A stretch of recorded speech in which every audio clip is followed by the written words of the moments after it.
A carefree girl stripped down and dove into a refreshingly cold, wild lake. While swimming, she was surprised to see a $100 bill floating nearby. Initially confused about how the money got there, she eventually couldn't resist and grabbed it. Just as she was about to leave, she spotted even more bills floating in the distance. This made her extremely happy, and she began frantically collecting the cash from the river. As she continued collecting money, she noticed 4 neatly placed backpacks by the riverbank. Suspecting the money was coming from them, nervously, she walked over and peeked inside, confirming they were filled with cash. The thought of becoming rich filled her with excitement. But then, a troubling question hit her. How could she transport all that money by herself? After some thought, she put on her clothes and headed toward a forest. Seeing that her companions were busy and not paying attention, she decided to sneak away with the loot. However, the bag was too heavy, and she slipped, falling to the ground with a loud noise. The noise caught the attention of Joe, who came over to investigate. Realizing she had been caught, she confessed everything and led him to the stash. She hastily promised that if he helped her transport the money, she would give him one of the bags. But Joe wasn't easily fooled. He wasn't about to believe that fortune could just fall from the sky. He turned to alert the others, but in a panic, the girl, whose name was Rosie, kissed him in desperation. Joe gave in instantly, swearing to help protect the cash. Just as the two were bonding over their secret,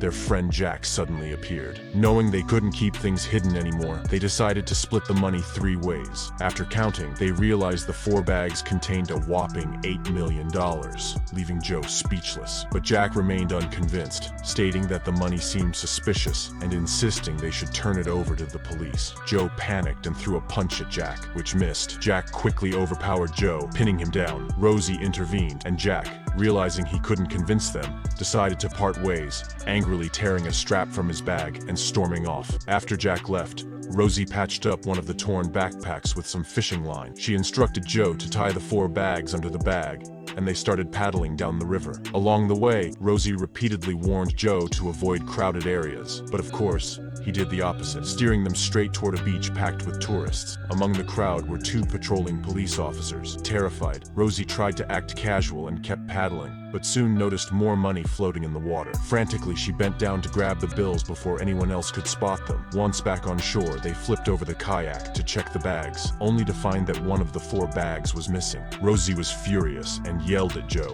blaming him for the lost cash. She took out her phone and called Jack, hoping he could check if the missing bag had fallen out along the way. However, Jack was in trouble himself. Earlier, in the forest, he had encountered a tired man and, out of kindness, offered him a bottle of water. Little did Jack know, this man was the original owner of the $8 million. The man, a disgruntled bank employee, had stolen the money out of frustration with his boss, planning to flee back to his hometown and build a villa. But after a quick bathroom break, he returned to find his cash gone. Realizing he was in danger, Jack tried to slip away, but the strap on his backpack caught the man's attention. This led to a chase through the forest. Jack barely escaped and reunited with Rosie and Joe. The 3 of them quickly pushed the kayak back into the water and drifted away. By the time the man arrived, they were already a kilometer downstream. Enraged, the man pulled out a sniper rifle from his car and took aim. He fired several shots but missed every time. As the trio was about to disappear from sight, the man took one last shot, finally hitting Jack, though it wasn't a fatal wound. The trio managed to escape, but the man wasn't about to give up. He followed their trail into the forest, finding bits of evidence they had dropped along the way. He finally caught up with them as they rested, forcing them to flee again.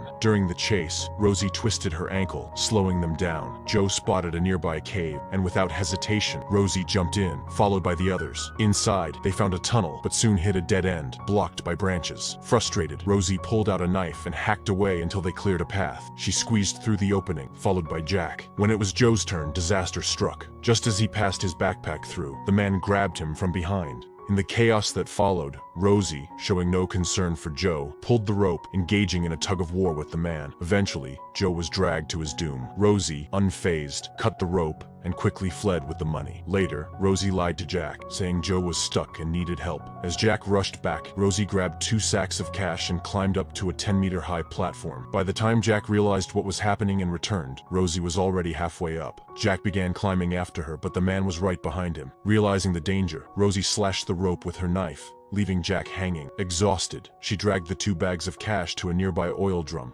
hiding them for safekeeping until it was safe to retrieve them. But the man wasn't far behind. He climbed up after her and leaped to the platform. Just as Rosie was about to jump out of a window, the man grabbed her like a helpless chicken and dragged her back. In a final act of desperation, Rosie began kicking and screaming until the man was forced to let go. Rosie then manipulated Jack into retrieving the hidden money, but as he did, she turned a gun on him, saying, "I'm sorry." In the end, Rosie, dragging 3 bags of cash, managed to make her escape, proving that sometimes the bad guys really do get away.